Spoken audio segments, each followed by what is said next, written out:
नमस्कार, SBT news में आपका स्वागत है। पेश है 25 मई शनिवार दोपहर 1:15 बजे राजस्थान की 15 बड़ी खबरें। सबसे पहले एक नजर डालते हैं आज की हेडलाइंस पर। नौतपा आज से, गर्मी से अब तक 8 और मौतें। फलोदी में पारा 49 डिग्री हुआ। 8 राज्यों में 58 सीटों पर वोटिंग। ममता बोली ईवीएम पर बीजेपी का टैग। प्रदेश में 31 कलेक्टर फील्ड में, 22 ने लगाई रात्रि चौपाल। नई सीआरपीसी, आईपीसी और एविडेंस एक्ट 1 जुलाई से लागू होंगे। राजस्थान में बिल्डिंग बनाने के नियम बदलने की तैयारी। और अब खबरें विस्तार से सुनिए।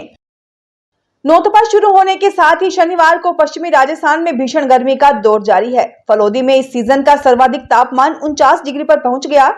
जैसलमेर में 7 साल का रिकॉर्ड तोड़ते हुए पारा 48.3 डिग्री दर्ज हुआ। इससे पहले जैसलमेर में 2016 में 49 डिग्री तक पहुंचा था। हीट स्ट्रोक ने शुक्रवार को भी 8 लोगों की जान ले ली। 6 अन्य मौतें भी हुई हैं, लेकिन इनकी मौत गर्मी से होने की पुष्टि नहीं हुई है। प्रदेश में मौसम का हाल कुछ जगह विरोधाभासी भी हो रहा है। जहां 6 शहरों में पारा 47 डिग्री से ज्यादा रहा, वहीं पूर्वी राजस्थान के जयपुर, अजमेर, भीलवाड़ा, वनस्थली, धौलपुर में तापमान 1 से 2 डिग्री कम हुआ है, जिससे लोगों को राहत मिली है। नौतपा के दौरान जैसलमेर, बाड़मेर, फलोदी और श्रीगंगानगर में पारा 50 डिग्री तक पहुंच सकता है। लोकसभा चुनाव के छठे फेज में 7 राज्यों और 1 केंद्र शासित प्रदेश की 58 सीटों पर वोटिंग चल रही है। अब तक 429 सीटों पर मतदान हो गया है। 1 जून को आखिरी 56 सीटों पर वोटिंग होगी। चुनाव आयोग के मुताबिक सुबह 9 बजे तक 10.82% वोटिंग हुई है। बंगाल की मुख्यमंत्री ममता बनर्जी ने सोशल मीडिया पर शनिवार को एक पोस्ट किया है। उन्होंने बांकुड़ा जिले रघुनाथपुरा में 5 ईवीएम पर भाजपा का टैग लगे होने का आरोप लगाया है। पश्चिम बंगाल के तमलुक में वोटिंग से पहले झड़प में एक टीएमसी समर्थक घायल हो गया। यहां से कलकत्ता हाई कोर्ट के पूर्व जज भाजपा के प्रत्याशी हैं। राजस्थान में भीषण गर्मी हीट वेव में जनता की बेहाल नब्ज टटोलने के लिए पूरा प्रशासनिक अमला मुस्तैद है। पिछले 4 दिन में 31 कलेक्टर ऑफिस छोड़ फील्ड में उतर चुके हैं।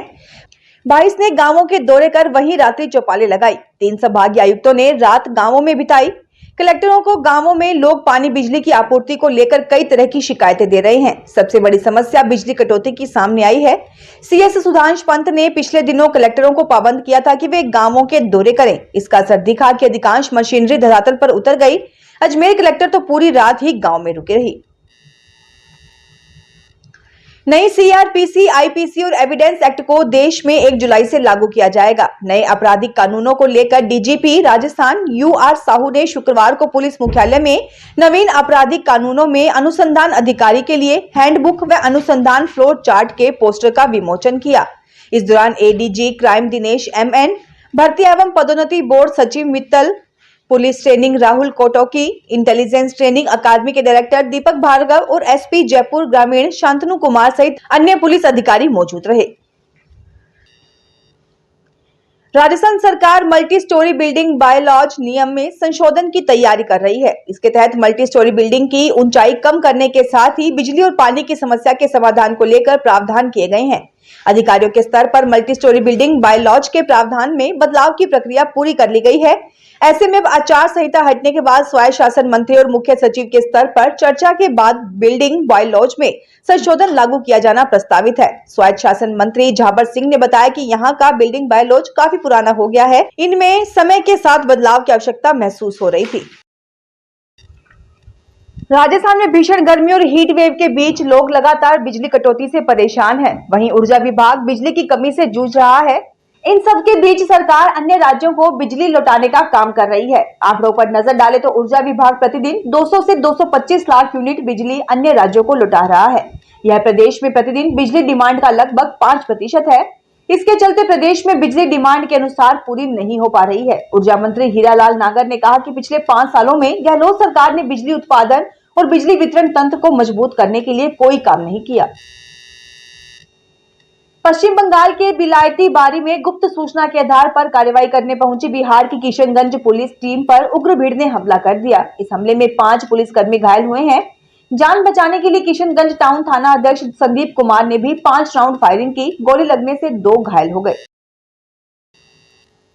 जयपुर हाई कोर्ट ने दिव्यांग क्रिकेट खिलाड़ी को नियमित क्रिकेट टूर्नामेंट में खेलने का मौका नहीं देने व निशक्तता अधिनियम 2016 की धारा 30 की पालना नहीं करने पर बीसीसीआई से 3 सप्ताह में जवाब देने के लिए कहा है। जस्टिस महेंद्र कुमार गोयल ने यह निर्देश रतेंद्र सिंह जयरा की याचिका पर दिया। अधिवक्ता अनुराग कलावटिया ने बताया कि प्रार्थी 60% अंधदृष्टि बाधित है और राष्ट्रीय व राज्य स्तर की कई दृष्टिहीन प्रतियोगिताओं में क्रिकेट खेलता आया है। उसने अधिनियम 2016 के तहत राष्ट्रीय मानवाधिकार आयोग में प्रार्थना पत्र दायर कर उसे भी समानता का अधिकार देते हुए क्रिकेट की मुख्य धारा में शामिल करने का आग्रह किया। राजस्थान की राजधानी जयपुर सहित प्रदेश में सक्रिय मिलावटखोर इतने ज्यादा बेधड़क है कि उन्हें सरकार और प्रशासन तो क्या भगवान तक का डर नहीं सता रहा है। इसका अंदाजा इस बात से लगाया जा सकता है कि सरकार के खाद्य सुरक्षा एवं औषधि नियंत्रक आयुक्तालय की ओर से सप्ताह भर से जारी ताबड़तोड़ कार्रवाइयों के बाद भी कई मिलावटी फैक्ट्रियां बेखौफ अंदाज में चल रही हैं। कहीं घी में मिलावट तो कहीं तेल में, कहीं मसालों में मिलावट तो कहीं केमिकल के इस्तेमाल से फलों को अप्राकृतिक तरीके से पकाने की कवायद की जा रही है।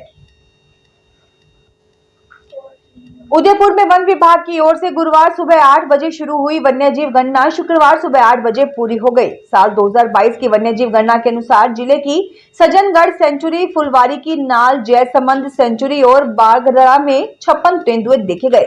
इस बार इनका आंकड़ा 100 से ज्यादा होने की उम्मीद है। शहर के नजदीक पैंथर रिजर्व बन रहे अमरखजी में पहली बार गणना हुई। यहाँ तेंदुए का जोड़ा व शावक दिखे, इससे वन अधिकारी उत्साहित है। कुंभलगढ़ सेंचुरी से सटी सायरा रेंज में 5 भालू और 9 तेंदुओं की मौजूदगी दर्ज हुई।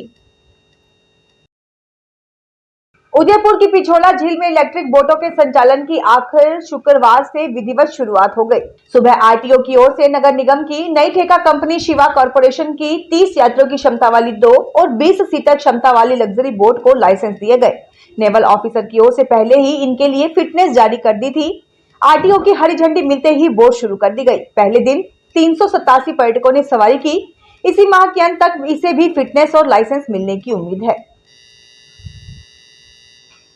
राजस्थान के ऊर्जा मंत्री हीरालाल नागर ने कोटा में इरेक्टर हॉस्टल थर्मल कॉलोनी में बिजली विभाग के अधिकारियों की बैठक ली। इसमें अतिरिक्त मुख्य अभियंता बीएस मीणा व कोटा के संभागीय मुख्य अभियंता गजेंद्र सिंह बैरवा और अधीक्षण एवं अधिशासी अभियंता के साथ विद्युत वितरण की व्यवस्थाओं में सुधार करने एवं उपभोक्ताओं को 24 घंटे निर्बाध बिजली सुनिश्चित करने के सख्त निर्देश दिए गए। उन्होंने अधिकारियों को हेडक्वार्टर नहीं छोड़ने से सख्त निर्देश दिए। ऊर्जा मंत्री नागर ने कोटा संभाग के सभी जिलों की जिलेवार समीक्षा की एवं जिले के अधीक्षण अभियंता एवं अधिशासी अभियंता से चर्चा कर विद्युत आपूर्ति में आ रही समस्याओं की जानकारी ली। मौके पर ही जयपुर के उच्च अधिकारियों को निर्देश देकर ट्रांसफार्मर संबंधी समस्याओं का तुरंत समाधान करने के निर्देश दिए। सुप्रीम कोर्ट ने राजस्थान सरकार व ईस्टर्न कैनाल प्रोजेक्ट लिमिटेड को राहत देते हुए एनजीटी के जनवरी 2024 के उस आदेश पर रोक लगा दी है जिसमें बीसलपुर बांध की भराई क्षमता बढ़ाने व सफाई के लिए की जा रही डिसिल्टिंग और ड्रेजिंग को माइनिंग मानते हुए इस प्रक्रिया को रोक दिया था। सुप्रीम कोर्ट ने यह निर्देश इस प्रोजेक्ट को कर रहे बोलीदाता एनजी गडिया की अपील पर दी। सुप्रीम कोर्ट के इस आदेश से जयपुर, अजमेर व टोंक जिलों को भी राहत मिली है क्योंकि इस प्रोजेक्ट के चलते बीसलपुर बांध की भराव क्षमता बढ़ सकेगी।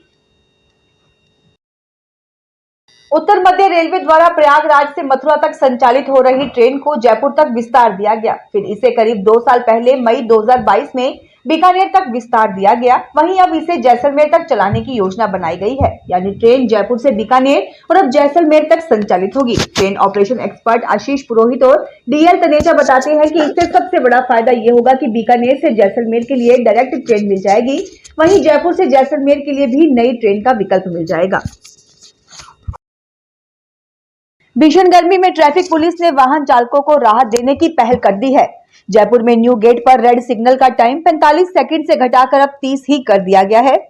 इससे अब वाहन चालकों के लिए 15 सेकंड पहले ग्रीन सिग्नल हो जाएगा। यह पायलट प्रोजेक्ट के तहत शुरुआत की गई है। ट्रैफिक डीसीपी सागर राणा ने तकनीकी टीम को टोंक रोड, जेएलएन मार्ग, अजमेर रोड और ट्रांसपोर्ट नगर गुरुद्वारा चौराहे से खासा कोठी तक की रेड लाइट के टाइम का रिव्यू करने को कहा है। इन रास्तों में 40 पॉइंट है जहां का रिव्यू कर रेड लाइट के टाइम को कम किया जाएगा। गौरतलब है कि शहर में 132 ट्रैफिक पॉइंट है, इनमें से 200 फीट चौराहे का टाइमर 180 सेकंड का है। फिलहाल इस बुलेटिन में इतना ही, फिर हाजिर होंगे और बड़ी खबरों के साथ।